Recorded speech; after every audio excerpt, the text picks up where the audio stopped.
हल्का असम्बली कारवान की Congress party in charge Usman बिन मोहम्मद अल हाजरी ने वक्फ एक्ट 2025 के खिलाफ कांग्रेस पार्टी के मौक़िफ़ को वाज़ेह करते हुए कहा कि हुकूमत के मौक़िफ़ से इन्हिराफ करने की सख्ती से मुखालिफत की जाएगी।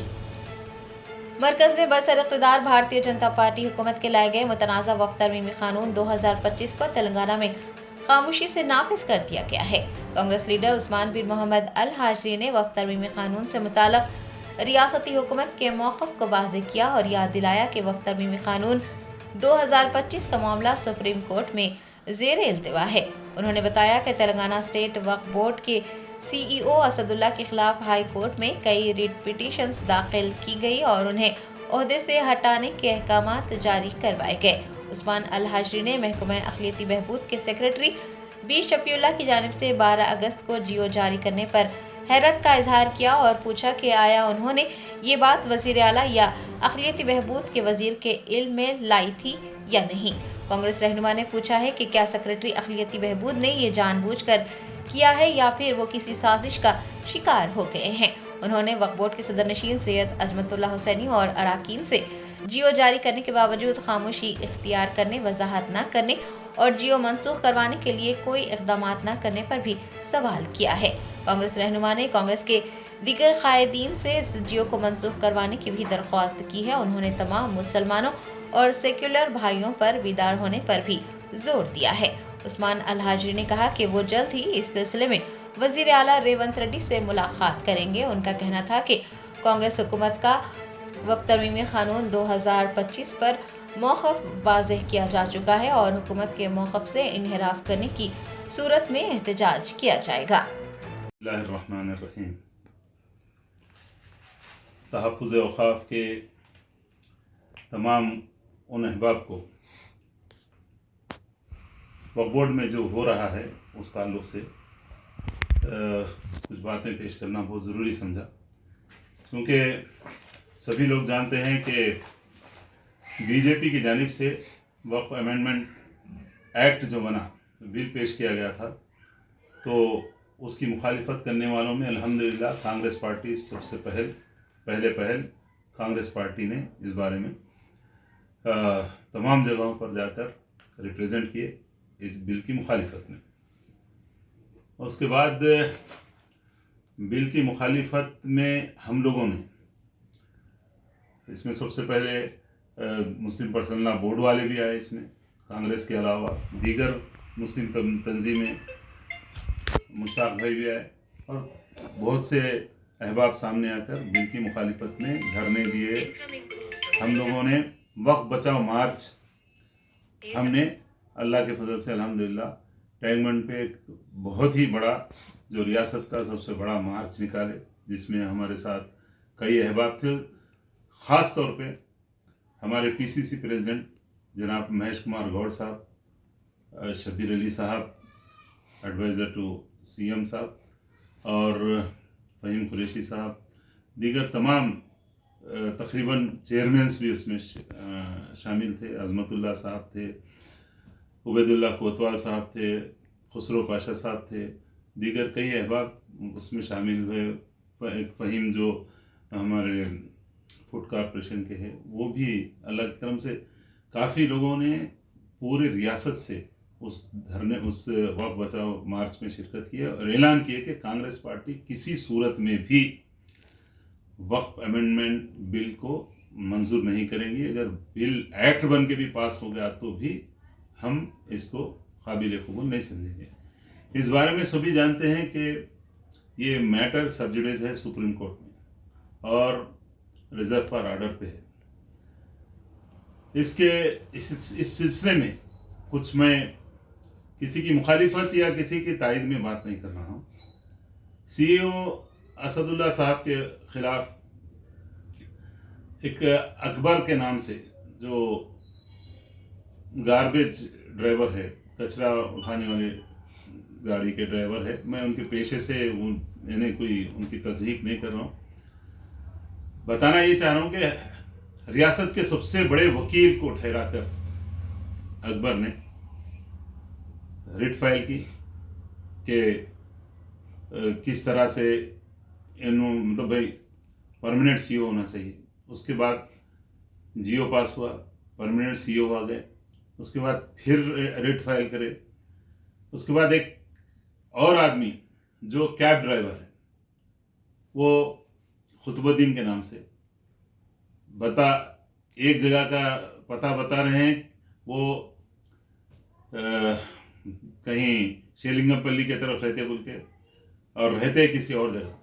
वो कैब ड्राइवर भी उसी वकील के जरिए से, जो रियासत के सबसे महंगे तरीन वकील है।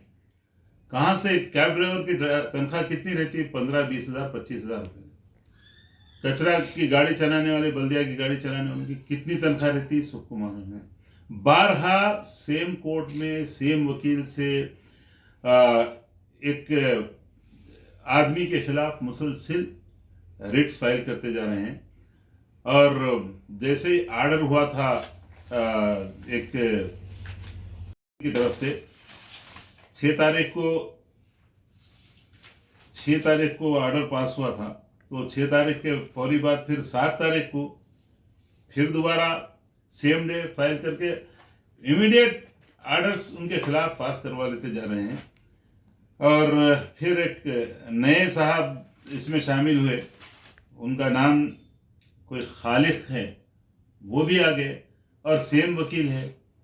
इसके ये मैं किसी की मुखालिफत या मोहब्बत में बात नहीं कर रहा हूँ, अवाम को सोचना चाहिए कि हो क्या रहा है वक्फ बोर्ड में।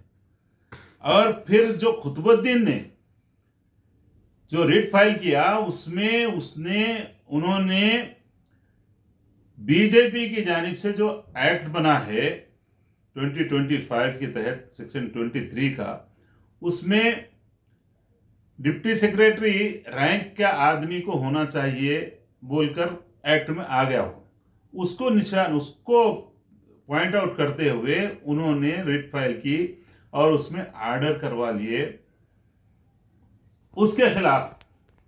उसके बजाय वक्फ बोर्ड और सेक्रेटरी माइनॉरिटी वेलफेयर, मैं एक बात वाजे कर देना चाह रहा हूं कि सीएम साहब, हमारे तेलंगाना के चीफ मिनिस्टर जनाब रेवंत रेड्डी साहब सख्त तरीन मुखालिफत करते हैं, किए हैं और करते रहेंगे।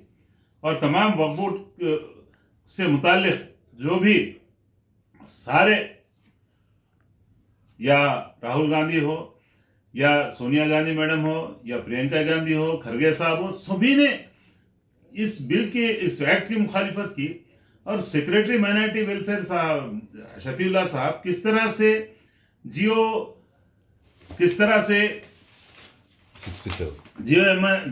67 डेटेड 12 अगस्त 2025 को ये जियो किस तरह से निकालते रिपेट्रिएट करने के लिए इनको, असदुल्ला साहब को, जिसमें एक्ट ये बोल रहा ये कि डिप्टी रैंक जो भी हो तो वो हिंदू भी हो सकता है, नॉन मुस्लिम भी हो सकता है। एक रास्ता बीजेपी जो चाह रही है वक्फ बोर्ड में नॉन मुस्लिम्स को लाने के लिए, मैं नॉन मुस्लिम के खिलाफ नहीं हूं।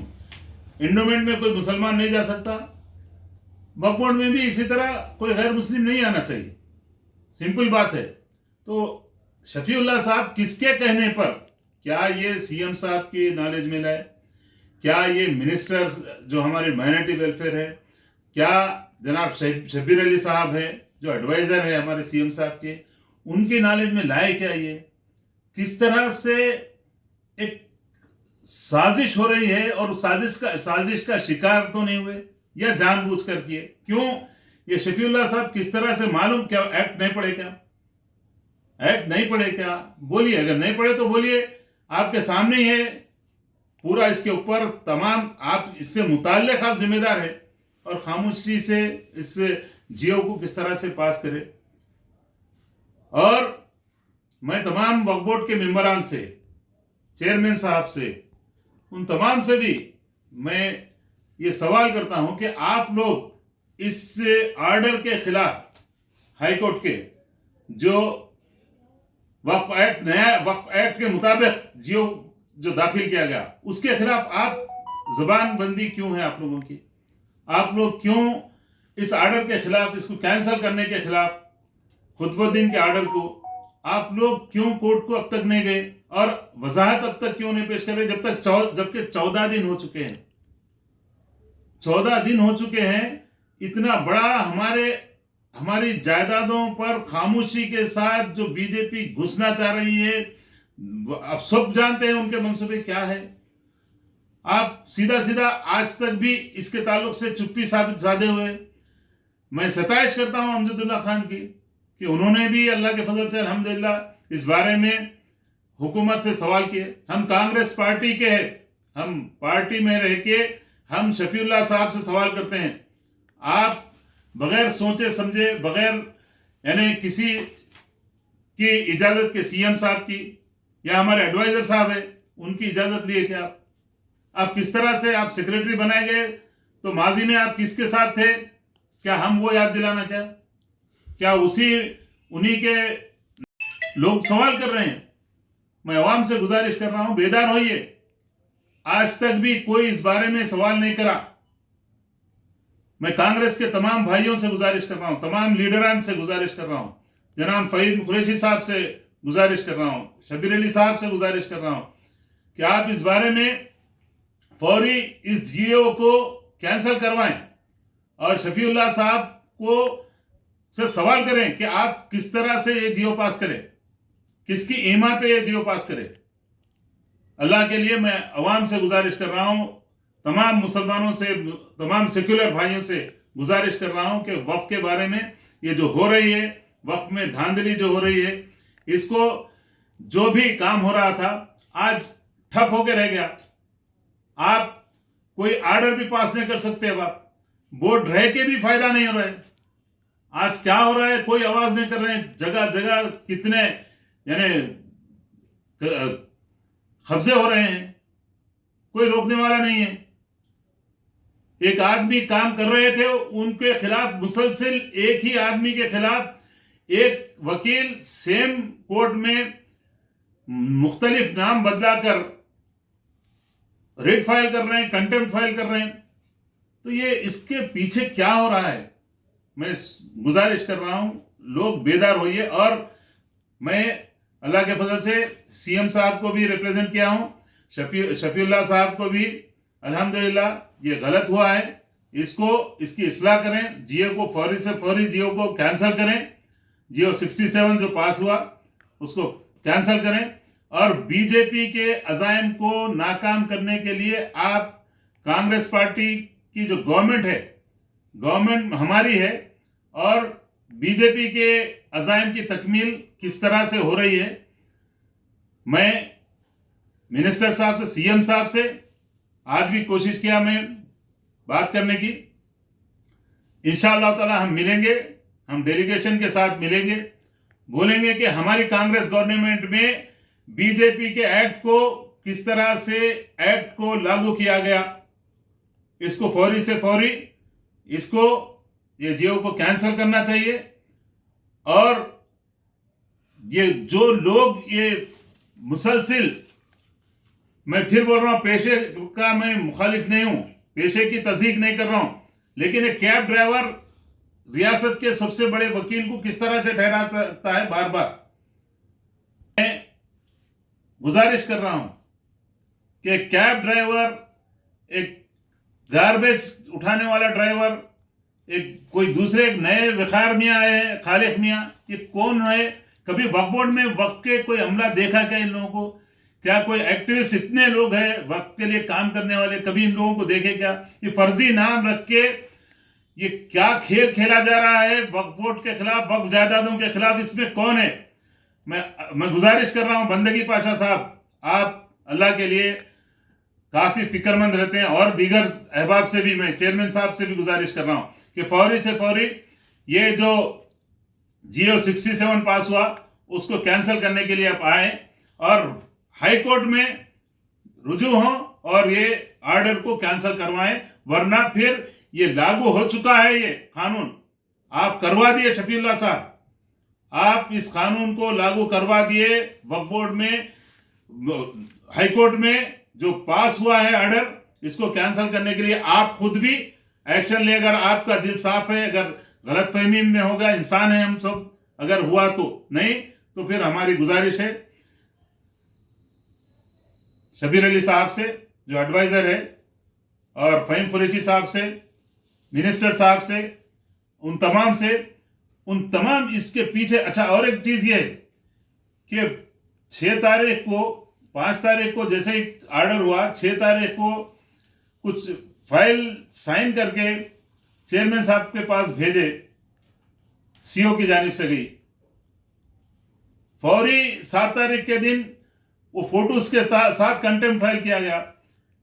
किस तरह से ये लीक हो रहे हैं फाइल्स, नोट फाइल्स कैसा जा रहे हैं, ये खुतबुद्दीन तक नोट फाइल कैसा गई। जब उसके खिलाफ कंप्लेंट किया गया तो आज तक भी एबिट्स पीएस में उसके खिलाफ कोई भी एफआईआर नहीं हुआ। खुतबुद्दीन के खिलाफ एफआईआर करने के लिए कंप्लेंट दिया गया। ये बहुत ही बड़ा खेल खेला जा रहा है। मैं अवाम से गुजारिश कर रहा हूं, आप लोग जागिए। ये औकाफ आपका हमारा एसेट्स है, बुजुर्गान दीन रखे। इसको तबाह करने के वास्ते एक बहुत बड़ा गिरोह जो खुतबुद्दीन के पीछे, जो अब्दुल खालिक के पीछे, जो अकबर के पीछे कौन है, इसकी तहकीकात करना बहुत जरूरी है। और शफीउल्लाह साहब, आपने जियो जारी किया, आप ही इस जियो को कैंसिल करें, वरना हम भी हर जगह आपके खिलाफ जाएंगे। कानून के दायरे में रहते हुए हम छोड़ने वाले नहीं हैं। और कांग्रेस गवर्नमेंट को जो भी बदनाम करने की कोशिश करेंगे, कांग्रेस पार्टी को, कांग्रेस के आज जो गवर्नमेंट है, रेवंत रेड्डी साहब को कोई भी अगर बदनाम करने की कोशिश करेंगे तो खबरदार, हम खामोश नहीं बैठेंगे। चाहे वो कितना भी बड़ा दर्जे का ऑफिसर हो, हम उसके खिलाफ कानून के मुताबिक कार्रवाई करेंगे। अस्सलाम वालेकुम व रहमतुल्लाहि व बरकातहू।